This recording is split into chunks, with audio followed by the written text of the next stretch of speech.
کچھ لوگ تمہیں سمجھائیں گے، وہ تم کو خوف دلائیں گے، جو ہے وہ بھی کھو سکتا ہے، اس راہ میں رہزن ہیں اتنے، کچھ اور یہاں ہو سکتا ہے، کچھ اور تو اکثر ہوتا ہے، پر تم جس لمحے میں زندہ ہو، یہ لمحہ تم سے زندہ ہے، یہ وقت نہیں پھر آئے گا، تم اپنی کرنی کر گزرو، جو ہوگا دیکھا جائے گا، جو ہوگا دیکھا جائے گا۔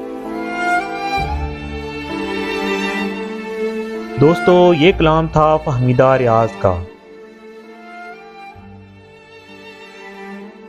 دوستو، فہمیدہ ریاض 28 جولائی 1946 کو بھارت کے شہر میرٹھ میں پیدا ہوئیں۔ ان کے والد ریاض احمد ماہر تعلیم تھے، جنہوں نے سندھ میں جدید نظام تعلیم کے لیے بھرپور کاوشیں کیں۔ فہمیدہ ریاض جب صرف 4 برس کی تھیں تو ان کے والد کا انتقال ہو گیا۔ اس کے بعد ان کی پرورش ان کی والدہ نے کی۔ انہوں نے بچپن میں ہی سندھی اور اردو ادب پڑھ لیا تھا، جس کے بعد انہوں نے فارسی گریجویشن مکمل کرنے کے بعد فہمیدہ ریاض کے خاندان کے افراد نے انہیں شادی کرنے کا مشورہ دیا۔ انہوں نے اپنے پہلے شوہر کے ساتھ برطانیہ میں کچھ سال گزارے، پھر شوہر سے علیحدگی اختیار ہو گئی اور وہ واپس پاکستان آ گئیں۔ انہوں نے برطانیہ میں قیام کے دوران BBC ریڈیو میں بھی کام کیا اور فلم سازی میں بھی ڈگری حاصل کی۔ پہلے شوہر سے ان کی ایک بیٹی ہے۔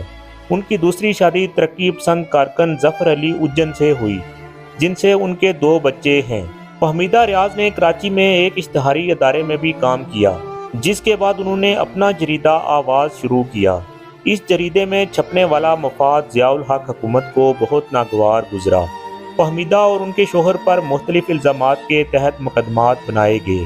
جریدہ بند ہو گیا اور ظفر اجن کو جیل میں ڈال دیا گیا۔ سینسرشپ پر فہمیدہ ریاض کا کہنا تھا کہ ہر فنکار کو اپنے فن سے مخلص ہونا چاہیے اور کسی قسم کا کوئی سمجھوتا نہیں کرنا چاہیے۔ ان کی بھی یہ رائے تھی کہ اظہار کی قوت میں اضافہ کرنے کے لیے وسیع المطالعہ ہونا چاہیے۔ انہوں نے کہا تھا کہ مجھے الفاظ سے محبت ہے۔ دوستو، فہمیدہ ریاض حقوق نسواں کی بہت بڑی علم بردار تھیں۔ ان کا موقف تھا کہ مرد کی طرح عورت بھی مکمل انسان ہے۔ عورت کو سماجی سطح پر مردوں کے برابر مقام ملنا چاہیے۔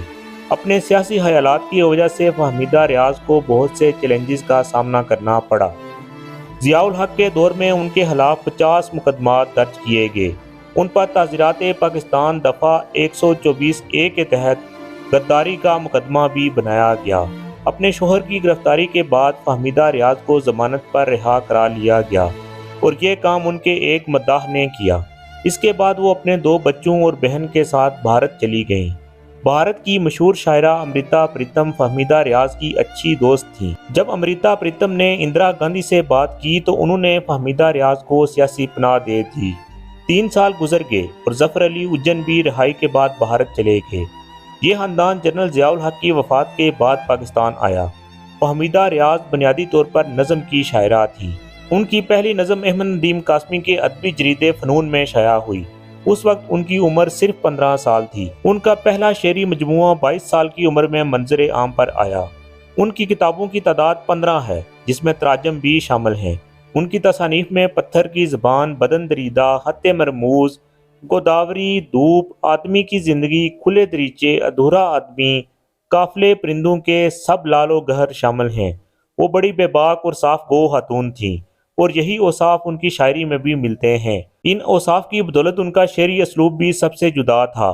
کچھ حلقوں کی طرف سے ان کی شاعری پر عریانی کے الزامات لگائے گئے، لیکن انہوں نے ان الزامات کو مسترد کر دیا۔ ان کے مطابق اظہار خیال کی آزادی پر کوئی قدغن نہیں لگائی جا سکتی۔ دوستو، فہمیدہ ریاض ایک بڑی شاعرہ تھیں۔